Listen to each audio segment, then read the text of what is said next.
Ya, Assalamualaikum warahmatullahi wabarakatuh.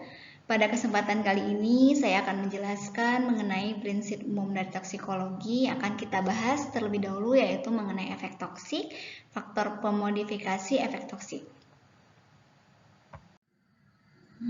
Untuk efek toksik antar individu itu tentunya akan bervariasi responnya ya.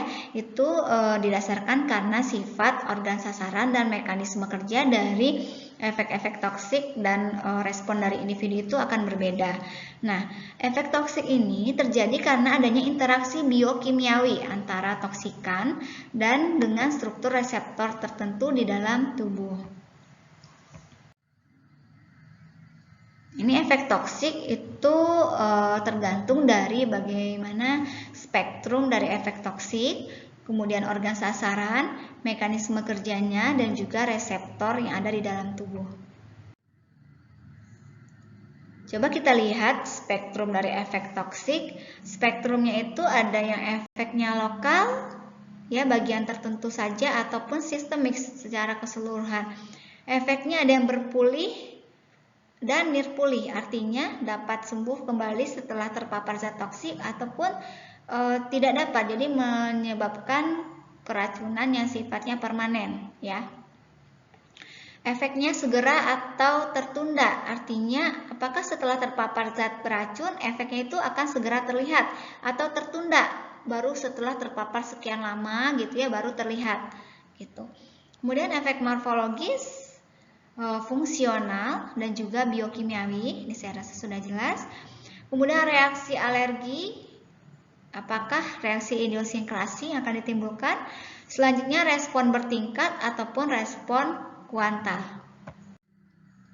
Ini penjelasannya yang lebih rinci. Jadi untuk efek lokal, ini beberapa bahan kimia dapat menyebabkan cedera pada tempat bahan itu bersentuhan dengan tubuh, misalnya ya saluran cerna atau bahan korosif, misalnya kita tertempel pada suatu zat yang dapat menimbulkan zat toksik, kulit kita akan nempel gitu terhadap zat toksik, akhirnya kulit kita akan mengalami iritasi. Nah itu kan lokal, hanya bagian kulit itu saja yang akan mengalami reaksi toksisitas gitu.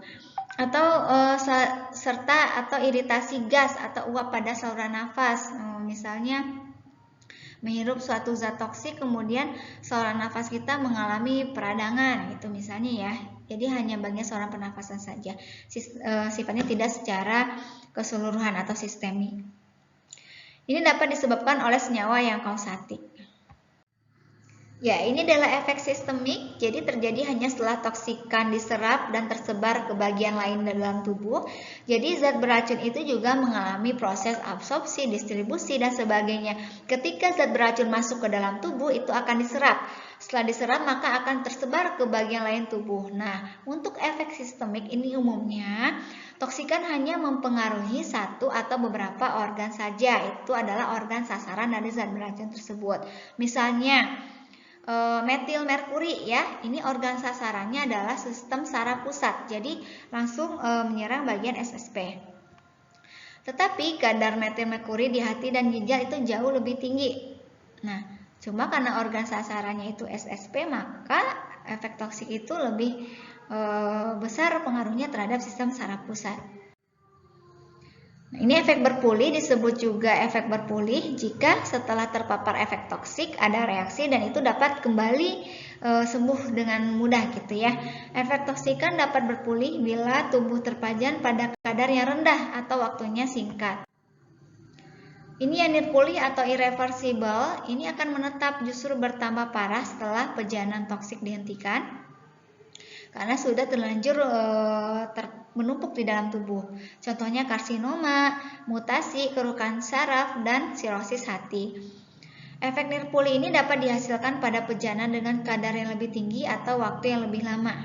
Itu kalau yang tadi pulih itu waktunya singkat, terus terpaparnya kadarnya itu sedikit. Kalau yang nirpulih itu konsentrasinya lebih tinggi dan waktunya lebih lama. Selanjutnya efek segera dan tertunda. Segera itu satu kali pejanan langsung ada efeknya seperti keracunan sianida ya, kayak kasus Mirna kemarin yang rame di TV beberapa tahun yang lalu ya. Kemudian efek tertunda timbul beberapa waktu setelah pejanan. Ini sifatnya karsinogenik, contohnya ya misalnya benzopiren. Efek morfologis ini kaitannya dengan perubahan bentuk luar dan mikroskopik pada morfologi jaringan. Jadi kalau dilihat di secara mikroskopik ada perubahan struktur jaringan akibat dari efek toksik ini. Misalnya nekrosis dan neoplasia. Ini sifatnya yaitu nirpuli dan berbahaya. Jadi sulit untuk pulih kembali ke kondisi yang normal. Selanjutnya efek fungsional, ini perubahannya berpulih pada fungsi organ sasaran ya, jadi bisa sembuh dan kembali ke kondisi yang normal. Nah, uji fungsional sangat berharga untuk memantau lanjutnya efek toksik pada organ sasaran dalam penelitian jangka panjang pada hewan dan manusia. Jadi tetap harus dilakukan uji lebih lanjut untuk mengetahui efeknya pada jangka waktu yang lebih panjang gitu. Selanjutnya efek biokimiawi, ini semua efek toksik ini berkaitan dengan perubahan biokimiawi tentunya ya. Pada uji toksisitas rutin yang dimaksud dengan efek biokimiawi umumnya adalah efek toksik yang tidak menyebabkan perubahan morfologis. Contohnya, penghambatan enzim kolinesterase setelah pejanan insektisida, organofosfat, dan karbamat. Selanjutnya reaksi alergi atau reaksi hipersensitivitas atau sensitasi. Ini dapat disebabkan oleh sensitasi sebelumnya oleh toksikan atau bahan yang mirip secara kimiawi. Bahan kimia tersebut akan bergabung dengan protein endogen membentuk antigen yang akan merangsang pembentukan antibodi. Nah, ini pejanan berikutnya menghasilkan interaksi ya antara antigen antibodi berupa reaksi alergi. Selanjutnya ada reaksi idiosinkrasi, ini merupakan efek abnormal dan terjadi secara individu atau familial.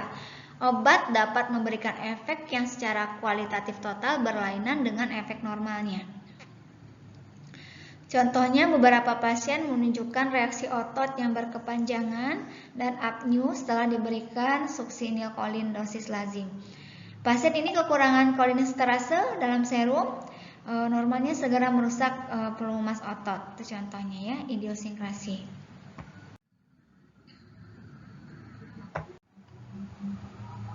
Ya, selanjutnya respon bertingkat dan kuantal. Untuk respon bertingkat ini pengaruh terhadap berat badan, konsumsi makanan, dan penghambatan enzim. Untuk respon kuantal ini mortalitas dan pembentukan tumor. Organ sasaran ya.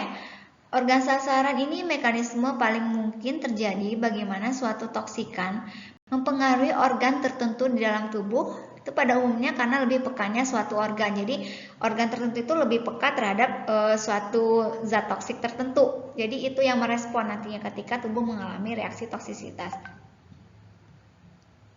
Atau lebih tingginya kadar bahan kimia atau metabolitnya di organ sasaran tersebut, makanya organ tersebut lebih memberikan reaksi efek toksik.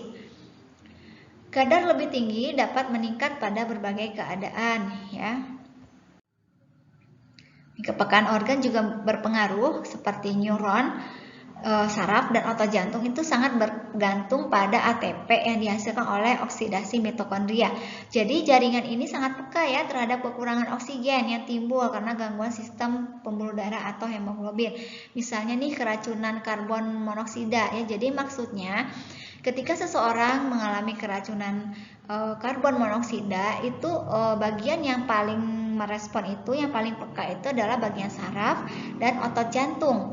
Karena jaringan ini tuh sangat peka jika mengalami kekurangan oksigen. Jadi ketika seseorang itu mengalami keracunan karbon monoksida itu akan menyebabkan kekurangan oksigen, dan neuron dan otot jantunglah itu yang sangat peka merespon terhadap kekurangan oksigen tersebut.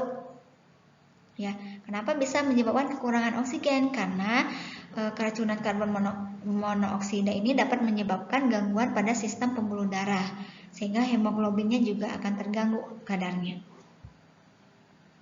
Selanjutnya sel-sel yang membelah cepat seperti sel-sel di sumsum tulang belakang dan mukosa usus ini sangat peka terhadap suatu perubahan dan mengalami yang mempengaruhi pembelahan sel. Penyebaran. Saluran nafas dan kulit itu merupakan organ sasaran bagi toksikan yang berasal dari industri dan lingkungan karena disinilah terjadinya penyerapan. Contohnya, zat toksiknya ada biskloromethyl ether, ini dapat menyebabkan tumor pada saluran nafas dan jika terhirup. Gitu. Jadi kan saluran nafas, kulit itu organ sasaran yang gampang menyebabkan penyebaran gitu.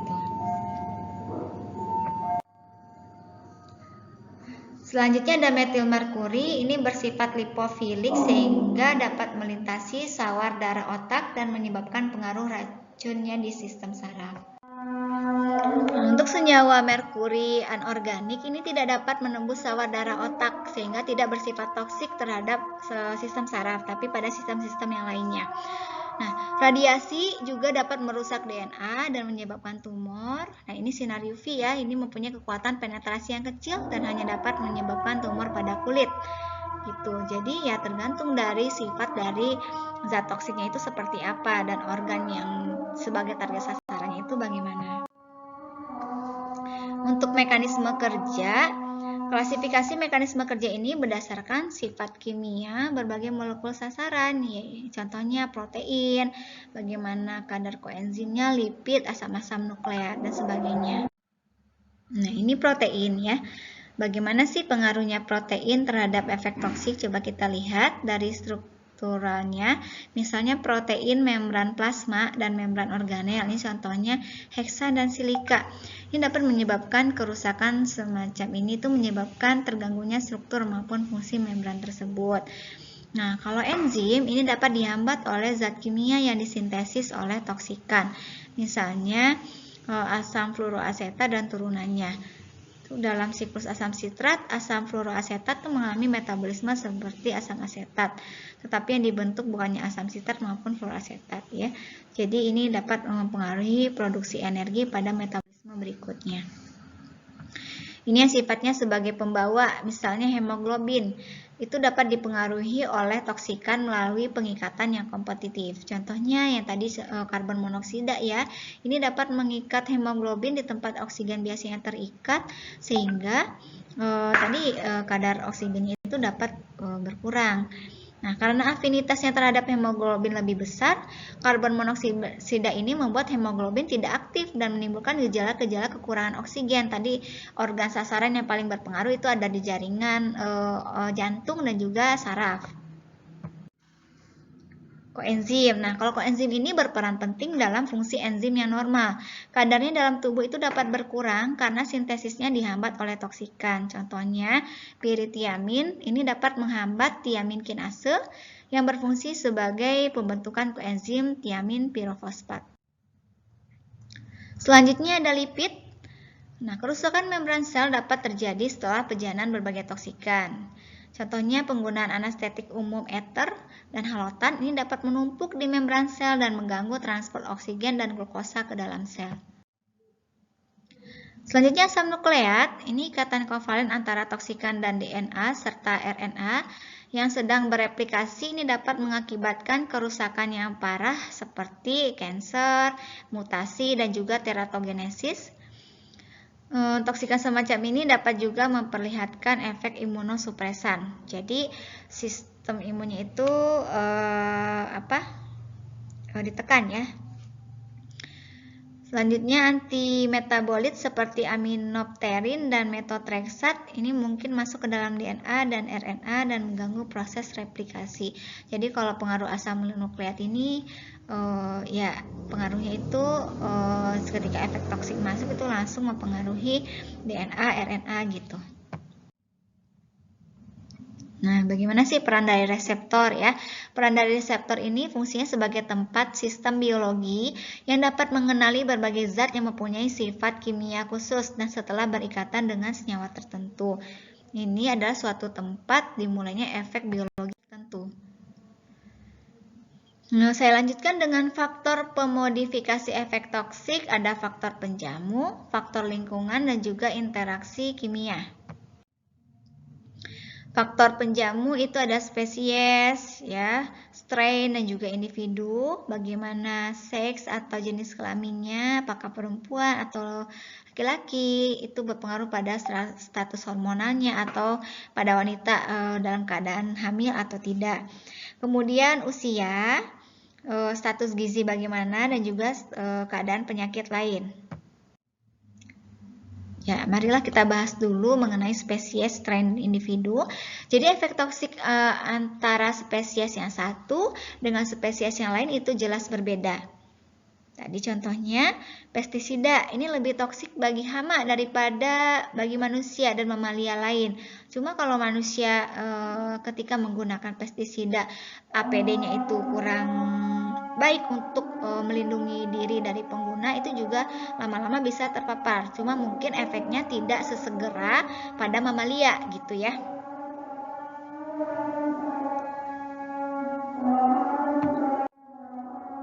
Selanjutnya mengenai faktor jenis kelamin. Ini contohnya pada tikus itu banyak jenis barbiturat yang menginduksi tidur lebih lama pada hewan betina daripada hewan jantan.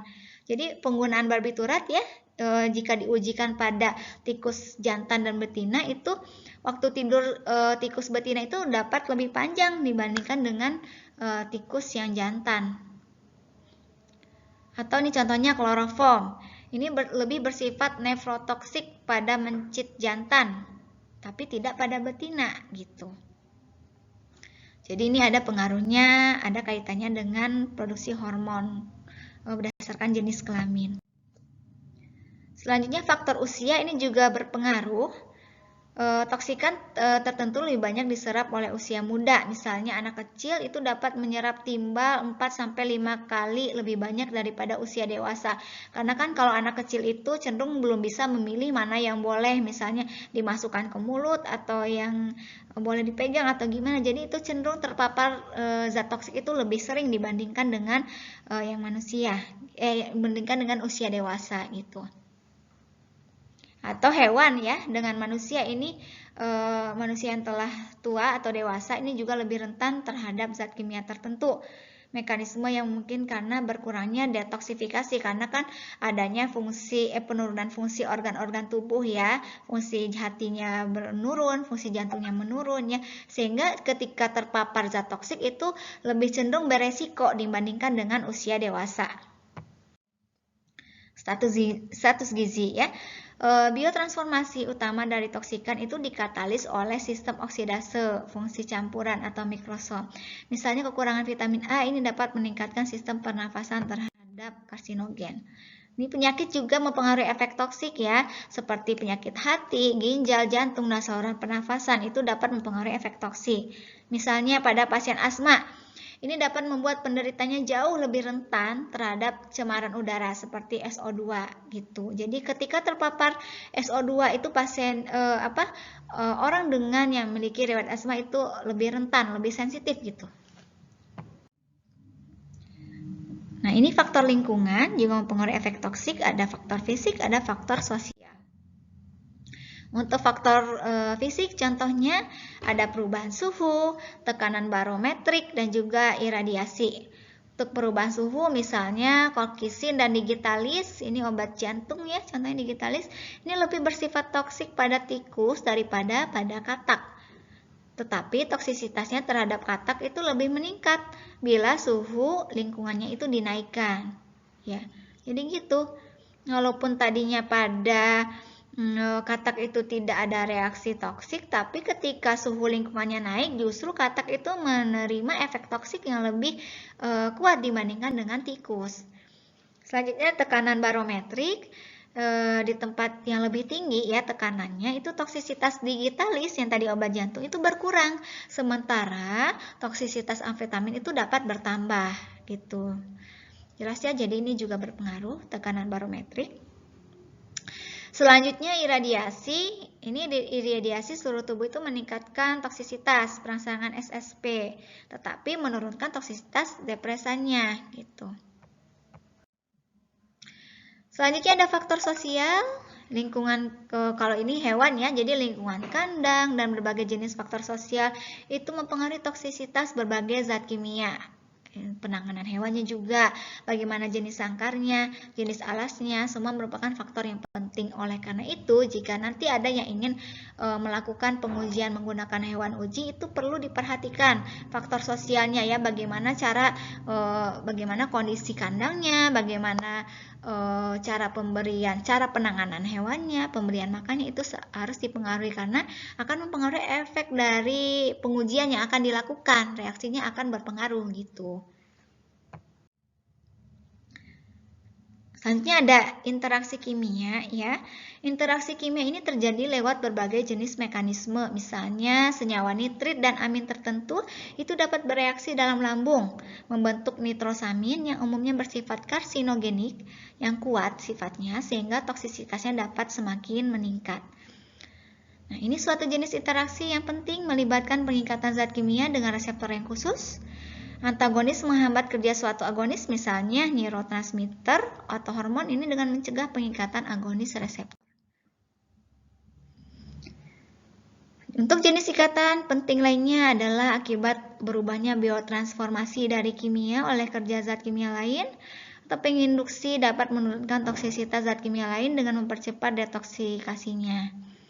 Misalnya nih ada pemberian fenobarbital sebelumnya, ini dapat memperpendek waktu tidur yang diinduksi oleh heksobarbital dan paralisis yang disebabkan oleh zoxazolamin. Itu.